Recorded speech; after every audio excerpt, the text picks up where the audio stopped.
하나님의 말씀 같이 보겠습니다. 에베소서 1장 1절에서 6절의 말씀입니다. 제가 갖고 있는 성경은 신약성경 310면에 나와 있습니다. 에베소서 1장 1절부터 6절의 말씀을 저하고 교독합니다. 하나님의 뜻으로 말미암아 그리스도 예수의 사도된 바울은 에베소에 있는 성도들과 그리스도 예수 안에 있는 신실한 자들에게 편지하노니, 하나님 우리의 아버지와 주 예수 그리스도로부터 은혜와 평강이 너희에게 있으리로다.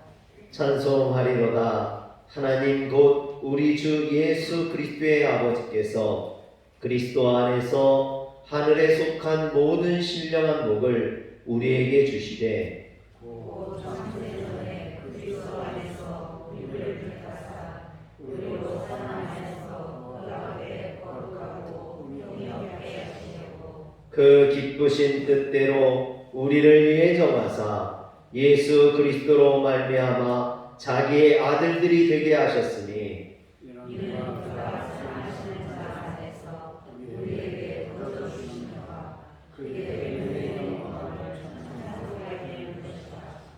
아멘. 할렐루야.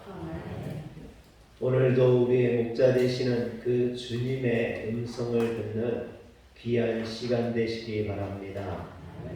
오늘 말씀 에베소서는 로마 감옥에 갇혀있던 바울이 에베소에 있는 교회에게 쓴 편지입니다. 바울은 비록 몸은 로마 감옥에 갇혀있고 언제 죽을지 모르는 그런 상황이 있었지만 그는 이것으로 인해 요동하거나 또는 비굴하지 않고 오히려 에베소 성도들에게 담대하게 찬양하라 말합니다. 에베소서 1장 1절과 2절은 바울이 에베소 교회에 하는 인사말이고요. 3절부터가 이제 본론입니다. 그런데 바울은 이 본론의 첫 마디를 찬송하리로다 라고 말합니다. 그리고 원문을 보면 3절부터 14절까지가 한 문장으로 되어 있습니다. 그러니까 마침표가 없이 나누어지지 않은 그런 한 문장이라는 거죠. 바울은 감옥에서 편지를 쓰면서 찬양할 것을 권면하고, 그리고 14절까지 한숨에 하나님의 은혜와 감사와 감격을 설명합니다. 에베소서 1장에서는 하나님의 구원의 계획이 잘 묘사되어 있습니다. 그래서 3절부터 6절까지는 성부 하나님의 구원의 계획과 성취가 나와 있고요. 그리고 7절부터 12절까지는 예수 그리스도의 구원의 사역이 나와 있고, 그리고 13절과 14절은 성령 하나님의 구원의 사역이 이렇게 일목요연하게 성부 하나님, 성자 예수 그리스도, 성령 하나님의 이런 구원의 사역이 14절까지 이렇게 나옵니다. 그런데 유심히 보면 각 단락을 마무리 지을 때마다 바울은 찬송하라 라고 권면을 합니다. 그래서 3절부터 6절까지 성부 하나님의 구원의 계획을 설명하던 바울이 6절에 뭐라고 하냐면, 이는 그가 사랑하시는 자 안에서 우리에게 거저 주시는 바 그의 은혜의 영광을 찬송하게 하려는 것이라 라고 말을 합니다. 그리고 성자 예수님의 사역에 대해서 설명하는 바울이 12절에 가면은 이는 우리가 그리스도 안에서 전부터 바라던 그의 영광의 찬송이 되게 하려 하심이라 그랬습니다. 그리고 성령 하나님의 사역을 설명하고 바울은 14절에 이는 우리 기업의 보증이 되사 그 얻으신 것을 속량하시고 그의 영광을 찬송하게 하려 하심이라 합니다. 이처럼 바울은 삼위 하나님의 구원의 계획과 그 펼쳐지시는 사역을 설명할 때마다 항상 우리에게 찬송할 것을 권면합니다. 사랑하는 성도 여러분, 여러분들의 입술이 날마다 하나님의 은혜를 깨닫고 찬송할 수 있기를 주의 이름으로 축원합니다. 그런데 여러분, 지금 바울의 상황이 감옥 속에서 언제 죽을지 모르는 상황이라고 생각을 하면 어떻게 이렇게 찬송하라고 노래하라고 말할 수 있을까요? 감옥 속에 있는데 언제 죽을지 모르는데 어떻게 감사하고 어떻게 찬양할 수 있습니까? 그런데 저는 이것이 예수 그리스도를 믿는 우리 성도들의 신앙의 삶이라고 생각을 합니다. 비록 몸은 억울하게 감옥에 갇혀 있지만 그의 내면 세계는 이런 것에 묶이지 아니하고 하나님의 은혜가 그 안에서 가득하기 때문에 찬양이 흘러나올 수밖에 없다라는 것입니다. 할렐루야. 찬송가 191장에 보면 내가 매일 기쁘게라는 찬양이 있죠. 내가 매일 기쁘게 술래길 행함은 주의 팔이 나를 안보함이요. 내가 주의 큰 복을 받는 참된 비결은 주의 영이 함께함이라. 성령이 계시네 할렐루야 함께하시네. 좁은 길을 걸으며 밤낮 기뻐하는 것 주의 영이 함께함이라. 아멘. 여러분, 후렴 부분에 보면 성령이 계시네 할렐루야 함께하시네. 좁은 길을 걸으며 밤낮 기뻐하는 것 주의 영이 함께함이라. 좁은 길을 걷고 슬픈 일을 당하고 어려운 일을 당해도 내가 기뻐하는 것은 주님이 나와 함께함이라 라는 것입니다. 할렐루야. 여러분, 넓고 호화로운 길을 걸으면서 밤낮 기뻐하는 것은 어떻게 보면 인간의 본성이죠. 일이 잘 풀리고 성공적인 삶을 살면 저절로 기뻐하게 될 것입니다. 그러나 지금 고난과 실패의 길을 걷고 있는데 이런 상황에서도 낙심하지 않고 밤낮 기뻐할 수 있는 것은 쉽지가 않습니다. 신앙이 있어야만 가능하다라는 거죠. 주님이 동행하여 주심을 깨달아야지만 감사가 찬양이 나올 수 있다라는 겁니다. 그래서 찬송가 191장의 3절 가사에 보면 나와 동행하시고 모든 염려하시니 나는 숲의 새와 같이 기쁘다라고 했습니다. 여러분, 하나님은 우리의 모든 염려를 아십니다. 그런데 이 말은 반대로 말하면 지금 내가 예수를 믿는데도 불구하고 내 안에 염려가 있다라는 거죠. 문제가 있고 아픔이 있고 눈물이 있다라는 것입니다. 찬송가 191장 저자는 그럼에도 불구하고 내게 눈물이 있고 아픔이 있고 고난이 있지만 그럼에도 불구하고 나는 숲의 새와 같이 기쁘게 노래할 것이라는 거예요. 할렐루야. 이는 하나님께서 그의 고통과 그의 문제, 그의 아픔을 알고 계시기 때문입니다. 이처럼 나의 고통을 아시고 나와 동행하시는 하나님이 계시기에 좁은 길을 걸어도 밤낮 기뻐할 수 있는 삶을 살 수 있는 줄 믿으시길 바랍니다. 사랑하는 성도 여러분, 여러분 안에 기쁨이 있고 감사가 있습니까? 여러분의 입술에서 찬양이 흘러나오고 있습니까? 아니면 내가 신앙생활을 하는데도 불구하고 기쁨도 찬양도 감사도 잃어버렸습니까? 이처럼 나의 고통을 하시고 나와 함께 하시는 주님이 계신데도 내가 그것을 잃어버리고 있다면 내 신앙은 죽은 신앙이라는 거예요. 오늘 이 예배를 통해서 우리의 신앙이 다시 살아나길 주의 이름으로 축원합니다. 다시 한번 기뻐하고 감사하며 찬양할 수 있기를 원합니다. 이 시간 말씀을 듣는 중에 여러분들의 신앙이 살아나시길 주의 이름으로 축원합니다.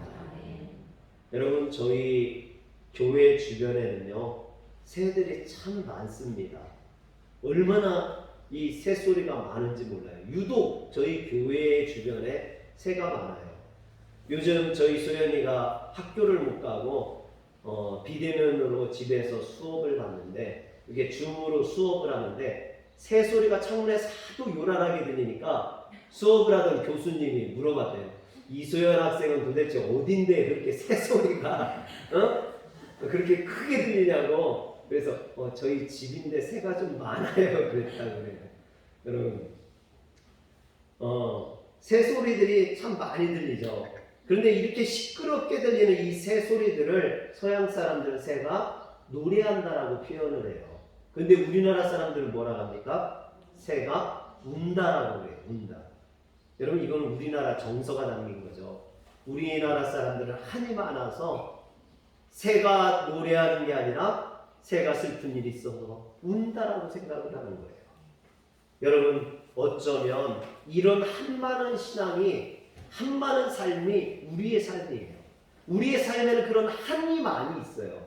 그런데 예수를 믿으면 그 한, 새가 우는 것과 같이 슬픔이 가득하던 인생이 새가 노래하는 것과 같은 즐겁고 기쁜 인생이 되는 줄 믿으시길 바랍니다. 내가 예수를 믿음으로 인해서 내 인생이 슬픔의 인생에서 기쁨의 인생으로 바뀌는 줄 믿으시길 바랍니다.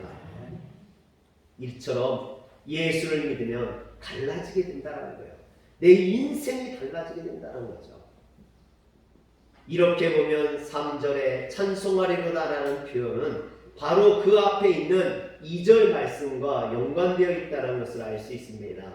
바울은 인사를 하면서 2절에 하나님 우리 아버지와 주 예수 그리스도로부터 은혜와 평강이 너희에게 있을지어다 그랬습니다. 은혜와 평강이 있을 때 찬양이 나오는 거거든요. 할렐루야. 여러분, 바울의 이 인사말은 어떻게 보면 축도라고도 볼 수 있어요. 우리를 축복해 주는 그런 기도이기도 하죠. 너희에게 은혜와 평강이 있을지어다. 사랑하는 성도 여러분, 여러분들에게 하나님의 은혜와 평강이 있기를 주의 이름으로 축원합니다. 그런데 여기서 은혜는요, 이것은 헬라 사람들이 만나서 인사할 때 하는 복을 비는 그런 말이에요. 그리고 평강은 이것은 유대인들이 비는 평강이죠. 지금 바울은 에베소서에 있는 성도들에게 헬라인들이 하는 인사와 그리고 유대인들이 하는 인사를 동시에 하면서 그것을 하나님이 주신 은혜와 평강을 축복하고 있는 겁니다. 그런데 여러분, 우리가 설교를 좀 듣다 보면 그런 말을 하죠. 오늘은 은혜 받았어. 또 기분이 조금만 좋아지면 내가 은혜가 충만해. 여러분, 그런데 이 은혜라는 말이요, 이런 식의 감정 표현이 아니라는 겁니다. 은혜라는 말은 헬라어로 카리스라는 말인데, 이 카리스라는 말은 어떤 경우에도 받을 자격이 없는 사람에게 거저 주시는 하나님의 선물을 의미합니다. 그러니 목사가 좀 설교를 잘했다고 은혜 받고, 또는 설교를 못했다고 은혜를 못 받고 그러는 그런 은혜가 아니라는 거죠. 하나님이 거저 주시는 선물이라는 겁니다. 사랑하는 성도 여러분, 오늘 말씀에 은혜 받으시길 바랍니다. 근데 그 은혜는 제가 잘한다고 받는 게 아니라는 거예요. 하나님이 여러분들에게 주시는 선물이라는 겁니다. 은혜는 무조건적인 하나님의 선물입니다. 그래서 에베소서 2장 8절에 보면 너희는 그 은혜에 의하여 믿음으로 말미암아 구원을 받았으니 이것은 너희에게서 난 것이 아니요 하나님의 선물이라 말했습니다. 그렇다면 여러분, 은혜는 하나님이 주시는 선물이고, 그럼 평강은 뭡니까? 이 평강은 헬라어로 에이레네라고 합니다. 한번 따라합시다. 에이레네. 에이레네. 그런데 이 에이레네라는 말은 여러분들이 잘 모르는데 이것을 히브리어로 하면은 샬롬이 돼요. 여러분들이 에이레네는 못 들어봤어도 샬롬은 많이 들어봤을 거예요. 샬롬은 하나님이 주시는 평강, 평화 이런 뜻이죠. 오늘 이 에이레네 평강은 하나님이 주시는 겁니다. 개인의 물질과 안전 등에 대한 포괄적인 축복과 번영을 의미하죠. 인간의 행위와 무관하게 값없이 주시는 구원의 은혜를 의미합니다. 그러므로 여기서 말하는 평강, 곧 샬롬은 관계적인 평화라는 거예요. 하나님과 나와의 관계가 바로 섰을 때 하나님으로부터 이런 축복이 내게 내려온다라는 거죠. 이런 평강이 내려온다라는 겁니다. 오늘날 많은 사람들이 평화를 사모해요. 평강하기를 원합니다. 그런데 왜 평강을 누리지 못하느냐? 그것은 하나님과의 관계가 바로 서 있지 못하기 때문이라는 거예요. 사랑하는 성도 여러분, 여러분들의 가정에, 자녀에게, 여러분들의 삶에 평화를 원한다면, 샬롬을 원한다면, 에이레네를 원한다면 하나님과의 관계를 바로 세우시길 주의 이름으로 축원합니다. 그런데 중요한 것은요, 주님의 구속의 은혜를 베푸신 그 하나님의 은혜가 없으면 이 평강은 있을 수 없다라는 거예요. 그래서 순서가 중요해요. 먼저는 하나님의 은혜고 그 다음이 평강이라는 거예요. 하나님의 은혜를 우리가 깨달았을 때 우리에게 평강이 넘치게 된다는 거죠. 할렐루야. 하나님이 자격 없이 주시는 자에게 구원의 선물을 받고 관계가 회복되면 평강은 저절로 얻게 됩니다. 그래서 바울은 로마서 5장 1절에서 그러므로 우리가 믿음으로 의롭다 하심을 받았으니 우리 주 예수 그리스도로 말미암아 하나님과 화평을 누리자라고 말을 합니다. 하나님과 화평을 누리는 단계, 이 단계가 평강의 단계라는 거예요. 샬롬의 단계라는 거죠. 저는 우리 모두가 사도 바울이 그랬던 것처럼 은혜의 삶, 평강의 삶을 살기를 소원합니다. 찬양하는 삶을 살기를 소원합니다. 비록 현실은 어려움이 있고, 비록 현실에는 문제가 있고, 비록 현실에는 눈물이 있지만 우리가 하나님과 동행함을 깨닫는다면 우리는 하나님의 은혜 가운데 평강을 누릴 수 있는 줄 믿으시기를 바랍니다. 여러분, 그렇다면 우리는 어떻게 해야 될까요? 이 평강을 누리기 위해서 바울에게 우리는 두 가지를 배울 수 있어야 됩니다. 첫째는 바울처럼 위기를 만났을 때 무너지지 않는 복된 인생을 살기 위해서는 우리의 시야를 넓혀야만 합니다. 그래서 저는 이 말씀을 읽으면서 제 마음속에 이런 질문을 했습니다. 바울은 어떻게 암담한 현실 속에서, 감옥 속에서 이런 놀라운 찬양과 믿음의 고백을 할 수 있었을까? 여러분, 그런데 이런 제 나름대로 고민을 하다가 3절 말씀을 읽다가 그 이유를 발견했습니다. 찬송하리로다 하나님 곧 우리 주 예수 그리스도의 아버지께서 그리스도 안에서 하늘에 속한 모든 신령한 복을 우리에게 주시되 그랬어요. 바울이 감옥 속에서도 실망하지 아니하고 낭망하지 않았던 것은요, 하늘에 속한 모든 신령한 복을 사모했기 때문이라는 거예요. 현실의 세계에 눈을 돌린 게 아니라 더 멀리 하나님 나라를 바라보았다라는 것입니다. 여기서 나오는 하늘에 속한 모든 신령한 복은 이 땅에 속한 물질적이고 가시적인 복과 대조되는 복이죠. 세상 사람들이 보편적으로 가지고 있는 복의 개념은 물질적이고 형통하는 복입니다. 땅의 복이죠. 물질이 풍요롭고 건강하고 좋은 위치와 지위를 누리는 것입니다. 이 복을 누리는 것, 그것도 매우 중요한 일입니다. 그러나 더 중요한 것은 하나님과의 관계에서 우리가 하나님의 은혜와 평강을 누리는 겁니다. 물질적인 축복뿐만 아니라 영적인 축복을 사모해야 된다는 거죠. 바울이 말하는 복은 그런 눈에 보이는 복이 아니라 영적인 복이요, 신령한 복이요, 땅에 속한 것이 아닌 하늘에 속한 복입니다. 이 신령한 복을 여러분 누릴 수 있어야만 합니다. 그런데 그런 복은 어떻게 해야 됩니까? 우리의 시야가 이 눈앞에만 꽂혀 있으면 볼 수가 없다라는 거예요. 우리의 시야를 멀리 바라볼 수 있어야 됩니다. 여러분, 눈앞에 있는 것만 바라봐서는 그것을 볼 수 없다라는 거죠. 저희 집사람 운전을 가르치는데요, 부부싸움 할 뻔했어요. 이 앞에만 이렇게 보고 가니까요, 자꾸 차가 움직여요, 이렇게. 그래서 좀 멀리 봐. 저 앞을 봐야 차가 곱게 나갈 수 있거든요. 그래서 제가 자꾸만 멀리 보라고 하니까, 아, 무서운데 어떻게 요 앞에도 못 보는데 멀리 보냐고. 여러분, 그렇죠. 우리가 사는데 힘들어 죽겠는데 지금 요 앞에도 바라보기 힘든데 어떻게 하늘나라를 바라볼 수 있습니까? 그런데 여러분, 그것을 바라보는 게 신앙이에요. 그게 믿음이에요. 눈을 들으시길 바랍니다. 멀리 보시길 바랍니다.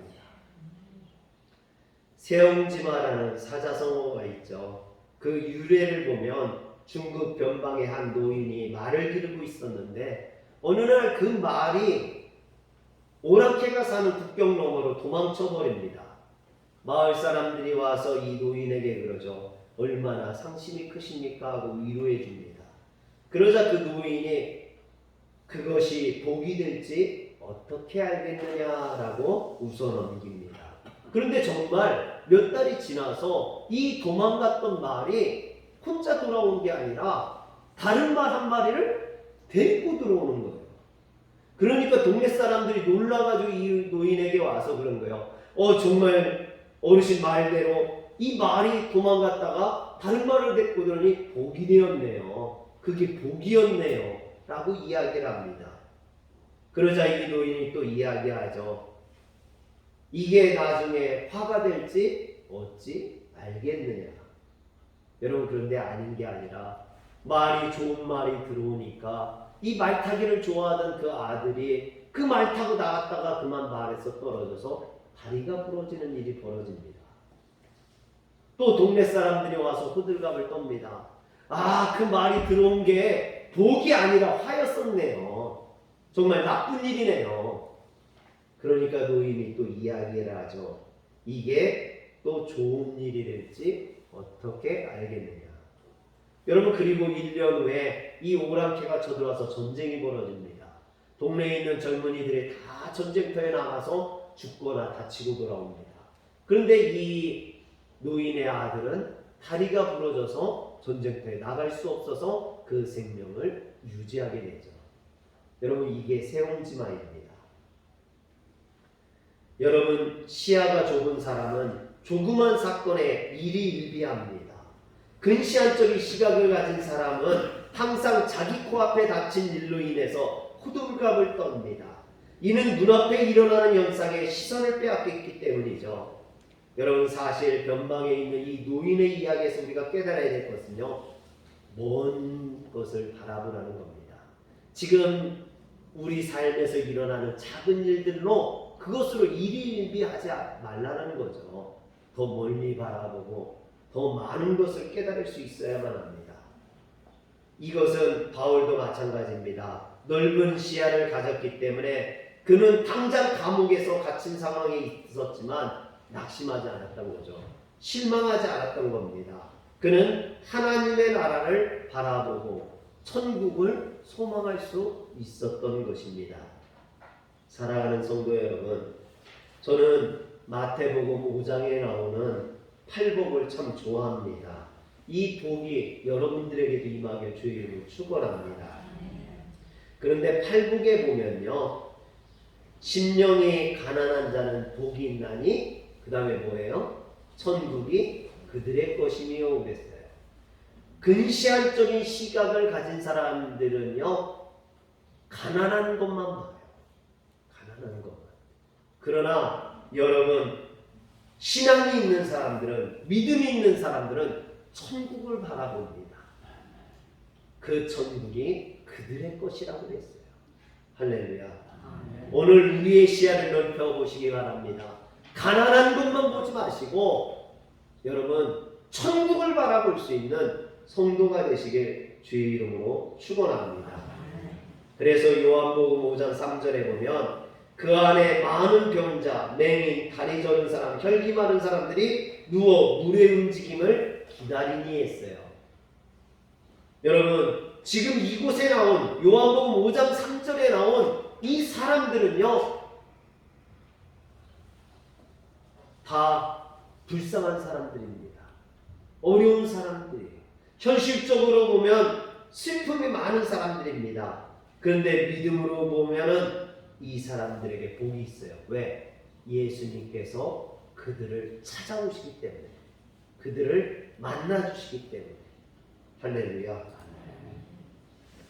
오늘 여러분들의 삶에 분명히 남들에게는 얘기하지 못하는 그런 어려움들, 아픔들이 있을 줄 압니다. 그런데 실망하지 마십시오. 여러분 그것이 여러분들에게 하나님을 만나는 복이 될 수 있는 줄 믿으시기를 바랍니다. 그래서 신앙생활은요 우리의 시선을 넓히는 거예요. 다윗은 시편 23편 6절에서 내 평생의 선하심과 인자하심이 반드시 나를 따르니 내가 여호와의 집에 영원히 살리로다 했습니다. 자신을 죽이려고 쫓아오는 사울왕 때문에 수없이 많은 위기를 겪은 다윗이지만 지나고 보니까 그것이 다 하나님의 은혜였다라는 것이죠. 여러분 그것이 일례를 한번 보면은 사무엘상 23장 15절에 보면 다윗은 사울왕에게 쫓겨서 절망 가운데 외칩니다. 다윗이 사울이 자기의 생명을 빼앗으려고 나온 것을 보았으므로 그가 식광야 수풀에 있었더니 숨었다라는 거예요. 이것만 보면 여러분 절망에 빠질 수 있습니다. 실망할 수 있어요. 그런데 여러분 이 말씀 전에 14절에 보면 뭐라고 되어 있습니까? 하나님의 보호하심이 나옵니다. 다윗이 광야의 요새에도 있었고 또 식광야 산골에도 머물렀으므로 사울이 매일 찾되 하나님이 그를 그의 손에 넘기지 아니하시니라. 할렐루야. 여러분 아까 15절만 봤을 때는 절망적인 상황이죠. 근데 14절에 보면 하나님의 손이 그와 함께 한다는 걸 깨달을 수 있게 합니다. 그리고 그 16절도 보세요. 15절을 넘어서 16절을 보면 아름다운 동역자 요나단을 통해서 하나님의 심정을 전해주시는 것을 보게 됩니다. 사울의 아들 요나단이 일어나 수풀에 들어가서 다윗에게 이르되 그에게 하나님을 힘있게 의지하게 하였는데 여러분 이게 신앙생활이에요. 다윗에게 요나단이 있었던 것처럼 오늘 우리가 신앙생활하면서 우리 성도님들이 있다라는 것이 저에게 큰 은혜가 되고 힘이 됩니다. 이번에 이제 집사람이 갑자기 디스크가 터져서 수술을 했어요. 근데 우리 성도님들이 합심해서 기도해 주시고 도와주시고 격려해 주시고 사랑을 베풀어 주시는데 제가 너무나 감동을 받았어요. 여러분 정말 감사합니다. 목회자는요 성도들의 사랑을 확인할 때 힘이 나요. 거기에 소망이 생깁니다. 할렐루야. 여러분 우리가 신앙생활하면서 이런 사랑을 못 받는다면 여러분 신앙생활을 잘못하는 거예요. 아무리 큰 교회를 다녀도 아무리 유명한 교회를 다녀도 여러분 나를 위해 기도해 줄 사람이 없고 나와 같이 아픔을 나누고 나와 같이 기쁨을 나눌 사람이 없다면 그것은 올바른 신앙생활이 아니라는 겁니다. 어떤 교회가 좋은 교회냐? 나를 위해 울어줄 수 있는 목회자가 있고 나를 위해서 기도해 줄 성도들이 있는 교회, 그런 교회가 좋은 거죠. 내가 신앙생활을 10년, 20년, 30년을 해왔는데도 그런 사람이 없다? 여러분 그러면 내 신앙이 뭔가 잘못된 거예요.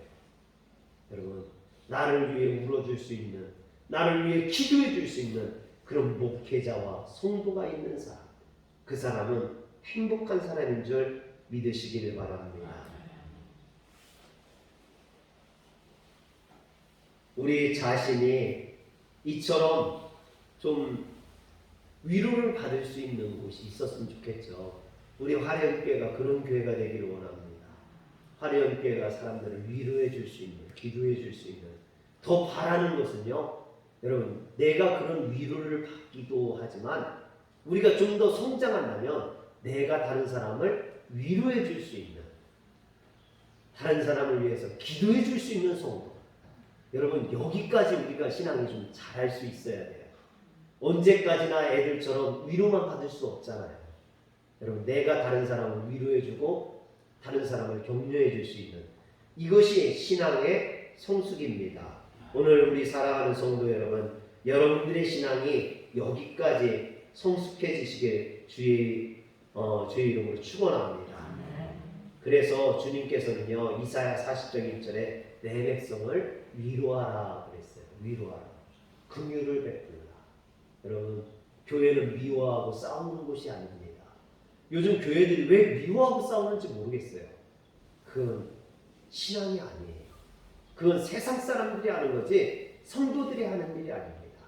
성도들은 위로하고 사랑해주고 격려해주고 할렐루야 기도해주고, 이것이 바로 교회가 해야 될 일인 줄 믿으시길 바랍니다. 마지막으로 우리가 바울처럼 어려움과 위기 앞에서도 무너지지 않는 영성을 갖기 위해서는요, 영적인 좀 야성 이런 게 필요해요. 너무 곱게 신앙생활하면 안 됩니다. 요즘 성도들은요, 교회의 모든 것을 해주기를 바래요. 교회가 다 해주기를 바래요. 여러분, 부모가 모든 것을 다 해주면요, 마마구이가 돼요. 화초처럼 자라요. 연약합니다. 야성이 있어야 돼요. 스스로 개척할 수 있는 힘이 있어야 됩니다. 그것을 이겨낼 수 있는 힘이 있어야 됩니다. 할렐루야. 예전에 IT라는 조그만 나라에 7.0의 강진이 일어나가지고 많은 사람이 죽고 다친 적이 있어요. 근데 그곳에 우리나라 선교사님이 가 계셨습니다. 연세가 65세나 되는 그런 분이었어요. 그곳에서 12명의 고아를 돌보고 또 5명의 신학생을 돕고 있었습니다. 근데 강진이 났다고 막 뉴스에서 나오니까 한국에 있던 그 자녀들이 걱정이 되는 거죠.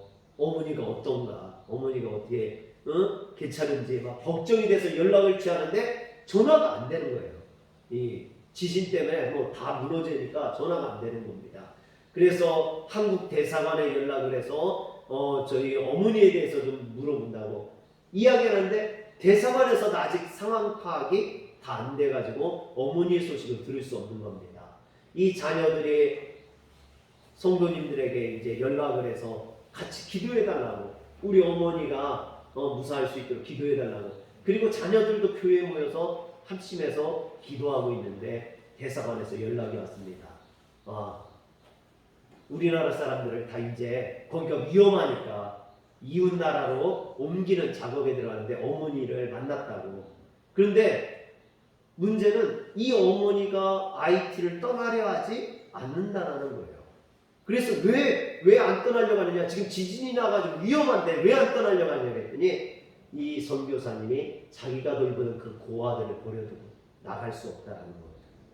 그 고아들을 위해서 내가 죽어도 여기서 죽겠다라고 이야기하는 거죠. 여러분, 피 한 방울 섞이지 않은 남의 나라 그곳에 있는 아이들을 위해서 선교사님은 자기의 생명을 걸었던 것이죠. 여러분, 정말 놀라운 결단 아닙니까? 목숨을 걸고 자신에게 맡겨진 사명을 감당하는 그 선교사님의 모습 속에서 여러분, 저는 바울과 같은 그런 영성을 느낍니다. 그리고 제 마음에 도전이 되었습니다. 편안하게 강대상 앞에서 소리를 지른다고 그게 능력이 아니라는 거예요. 여러분, 진짜 영적인 능력은요, 성도들과 함께 어려움을 당하고 같이 고난을 당하고 같이 울어주는 것, 거기에 능력이 있는 거죠. 그러고 보면 우리 신앙의 선조들은 참 놀라운 신앙의 모습을 보였죠. 극심한 고문 속에서도 일사각오의 신앙으로 끝까지 신앙을 버리지 않았던 주기철 목사님이나 자신의 아들을 죽인 원수를 사랑해 그를 양아들 삼은 사랑의 원자탄 손양원 목사님 같은 그런 신앙, 오늘 우리가 본받아야 될 신앙 아닙니까? 여러분, 이런 분들을 볼 때마다 저는 도전을 받습니다. 그리고 결단합니다. 순수한 열정을 잃어버리지 말자고. 정말 성도들을 사랑하고 그들을 위해서 함께 울어줄 수 있는 목사가 되겠다고. 여러분, 저는 그런 목회자가 되고 우리 화려교회가 그런 교회가 되기를 원합니다. 하나님이 기뻐하시는 건강한 교회, 성도들을 위해서 서로 울어줄 수 있는, 같이 기도해 줄 수 있는, 같이 아파해 줄 수 있는 그런 교회, 서로를 사랑하고 긍휼을 베풀 수 있는 교회. 어떻게 보면 우리 교회가 그런 교회가 될 수 있는 줄 믿으시길 바랍니다. 우리 교회가 영적으로 강인한 체질로 바뀔 수 있을까? 어떻게 하면 바뀔 수 있을까? 저는 고민을 많이 합니다. 여러분, 내 코앞에 있는 물질의 문제나 인간관계에서 오는 서운함, 이런 것들의 시야를 뺏기면요, 하나님을 바라보지 못해요. 우리 삶에 만나는 여러 가지 자질자질한 그런 현실의 문제, 이런 것에 내 신앙을 좀먹지 마시기 바랍니다. 여러분들의 신앙을 잃어버리지 마시라는 거예요. 여러분, 눈을 들어서 하나님 나라를 바라보세요. 나를 위해 십자가를 지고 나를 위해 피 흘리신 그 주님을 바라보시길 바랍니다. 그러면 서운한 것들 또는 나를 아프게 하는 말을 하는 사람들, 여러분, 그런 것들이 별 문제가 되지 않아요. 주님만을 바라보면, 그 주님만을 바라보면 내가 찬양할 수 있어요. 하나님을 찬양할 수 있어요. 매일매일 주님을 찬양할 수 있어요. 사랑하는 성도 여러분, 오늘 이 시간이 정말 주님을 바라보는 시간이 되었으면 좋겠습니다. 여러분들과 함께 하시는 그 주님, 나를 위해 십자가를 지신 그 주님을 바라보므로 여러분 찬양할 수 있는, 찬송하는, 정말로 기뻐하고 감사하며 찬양하는 그런 성도들 되시길 주의 이름으로 축원합니다. 기도하겠습니다.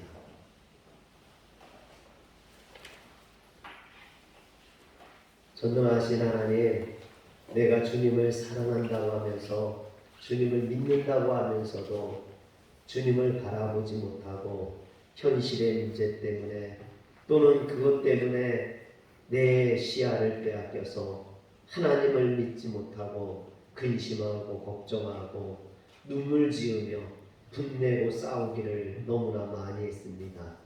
하나님, 이제는 내 마음을 위로하여 주시고 정말 주님을 바라보게 하여 주시옵소서. 이제 내 마음에 주님으로 인하여서 기쁨과 평화가 넘쳐나게 하시고 날마다 입술로 찬양하는 성도가 되게 하여 주시옵소서. 우리 주 예수님의 이름으로 기도합니다.